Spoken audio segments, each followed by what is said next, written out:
Kota Medan. Assalamualaikum warahmatullahi wabarakatuh.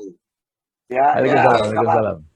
Jadi 1 minggu tak jumpa, cerita banyak, topik kita pun banyak, cuman memilah topik yang aktual agak sulit. Yang ada adalah yang faktual, topik-topik kita. Tapi ini hari kuharap menurut laporan dari intipnews.com ada laporan yang aktual. Ada cerita Medan yang agak sedikit membuat hati kita gundah. Nah, nanti kita dengar ceritanya. Sebelum itu Bang, aku mau menyapa Bang Halis dulu Bang. Turut berduka cita Bang atas wafatnya cucu. Iya. Terima kasih. Cucu yang berapa itu Bang? Kalau ikut urutan nomor 8. Oh begitu. Jumlah berapa cucu semua? Alhamdulillah 10. Nah, aku tak berani lagi bercakap, mesti tunduk-tunduk lah abangnya. Udah tua kali rupanya. Cucu, awas satu pun belum cucu. Kalah kau. Bukan. Wijaya udah banyak juga itu. Sekaligus juga kita mengucapkan selamat kepada Idrus. Karena kan baru dapat cucu juga dia kan. Oh gitu. Yang kedua ya. Iya, betul. Makasih. Kalau Madi yang dapat nyonya. Madi dapat nyonya baru dia. Bang, Madi itu kalau dapat nyonya baru, berarti 2 tikungan dia potong. 1 abang, 1 aku. Dipotongnya di tikungan. Kalian kan nggak tahu. Kalian kan nggak tahu 3 ABCDE-nya kan nggak tahu gue. Tapi kalau si Jaya tak tahu menyelamatkan apa, mengucapkan selamat apa. Oh, mungkin program sudah masuk ke Bobby ya. Nah, selamatlah kalau gitu. Nggak, program apa? Gak tahu, tengok dia udah bicara pula soal banjir sekarang. Oh, nggak pakai dia. Ada pembisiknya, udah lama. Oh. Udah lama pembisiknya itu.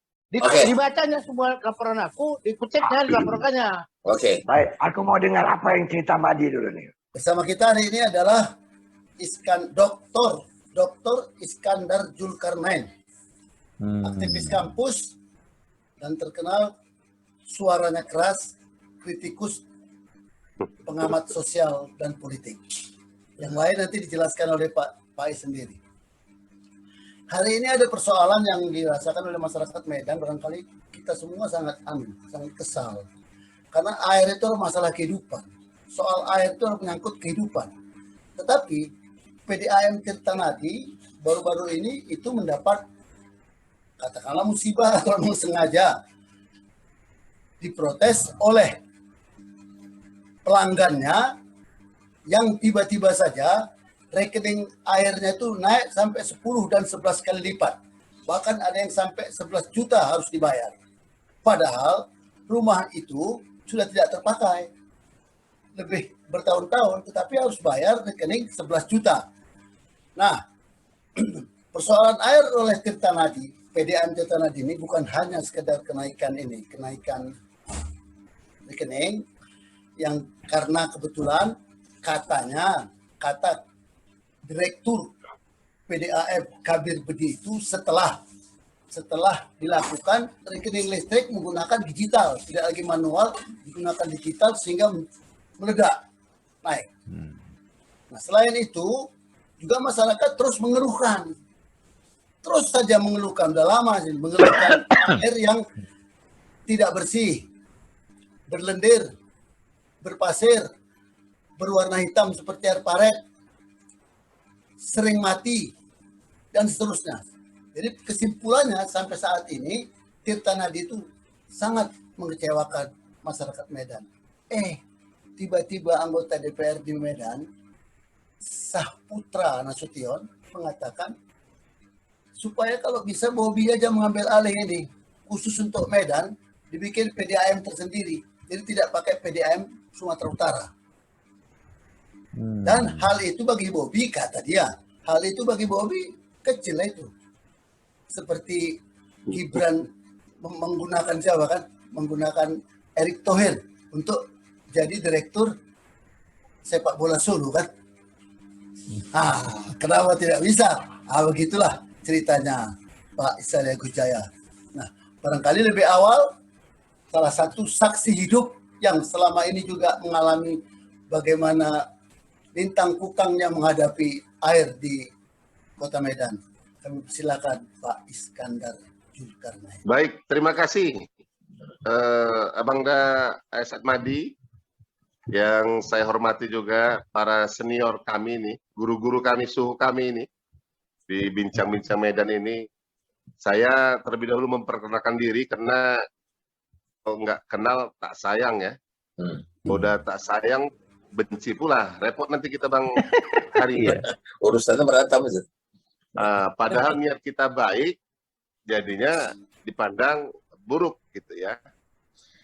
Saya perkenalkan, saya Iskandar Zulkarnain, saya staf pengajar di Fakultas Ilmu Sosial Ilmu Politik Universitas Sumatera Utara, Departemen Ilmu Komunikasi, mengajar sejak tahun 1990 sebagai dosen di sana hingga saat ini. Berkaitan dengan apa yang dijadikan tema atau topik dalam bincang-bincang kita hari ini, saya banyak punya pengalaman dengan PDAM ini, terutama dengan kualitas air dan pelayanannya ya. Jadi apa yang disampaikan oleh Bang Asatmadi tadi di pengantar, saya pernah mengalami juga lonjakan pembayaran rekening dari kebiasaan yang selama ini kita bayar tiap bulannya. Ya, misalnya kita bayar 200 ribuan sampai 300 ribuan, intervalnya itu setiap bulan, tiba-tiba dia melonjak sampai 600 ya, 2 kali lipat gitu. Nah, kemudian kita pertanyakan ada apa ini? Ya, kenapa tiba-tiba melompat tanpa ada penjelasan dari PDAM itu sendiri. Kemudian layanan yang lain yang kita peroleh itu tiba-tiba air itu mati, tidak keluar seharian. Ya. Kemudian layanan yang lain saya terima itu air terakhir kemarin itu berwarna hitam. Nah ini bukan kejadian yang sekali, tapi sudah berulang kali. Bahkan sebelum hitam ini juga pernah saya mengalami air itu keluar bercampur dengan cacing merah yang halus-halus itu. Jadi ada cacing merahnya di dalam satunya. Kebetulan kita pakai apa? Bak yang ya alhamdulillah seminggu sekali kan selalu kita ganti kalau sudah apa? Karena kotor kita ganti ya, kita tampung pas ada nanti ada cacing-cacing merah yang kecil ya. Cacing ikan laga itu. Rambut itu. Ya. Cacing makan ikan laga. Makan ikan laga itu. Cacing makan ikan laga kalau kita di Medan biara ikan laga itu Bang. Tapi menengok cacing itu bukan makan ikan laga aja, awak pun pucat kayak ikan laga. Ada cacing di air minum kan. Jadi ini yang tidak sur kita atau kurang kita terima ini kan dalam apa yang menjadi tujuan pemerintah dengan good governance itu kan ada salah satu yang disebut dengan pelayanan prima ya, Bang Agus. Pelayanan prima itu ya menjadi secara mendasar ya filosofi dari pelayanan pemerintah terhadap masyarakatnya. Jadi how to public service ya. Bagaimana menservis melayani masyarakat ini filosofinya negara. Tapi saya melihat apa yang menjadi program utama sejak reformasi birokrasi ya dengan good governance dengan pelayanannya prima ini tidak berjalan pada PDAM. Ini menjadi catatan dasar sekali. Padahal cara kerjanya cukup simpel saya pikir.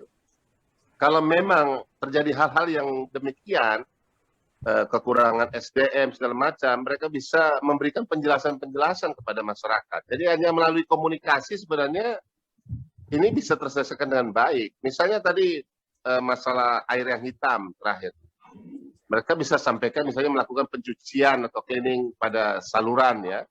Tapi itu diberitahukan sehingga masyarakat bisa bersiap jauh sebelum itu, tanggal itu melalui media sosial kah, media mainstream kah, masyarakat bisa menampung air, mempersiapkan dulu untuk air minumnya, untuk mandinya. Jadi begitu ya. Atau misalnya ketika akan mati, karena pasokan terbatas musim kemarau apa, mereka umumkan bergantian. Jadi masyarakat ini juga apa ya, mencari solusi, karena masyarakat kita ini juga kan masyarakat yang budayanya itu apa ya, bisa musyawarah, bisa mengerti kalau ada penjelasannya gitu. Makanya saya kemarin melalui media sosial saya aja minta mohon penjelasan kepada PDAM kenapa gitu ya. Jadi saya pikir dalam era teknologi informasi ini, era 4.0 ya, 4.0 itu ya, masalah ini kan sudah gampang semua dengan informasi yang begitu gampang cepat gitu ya.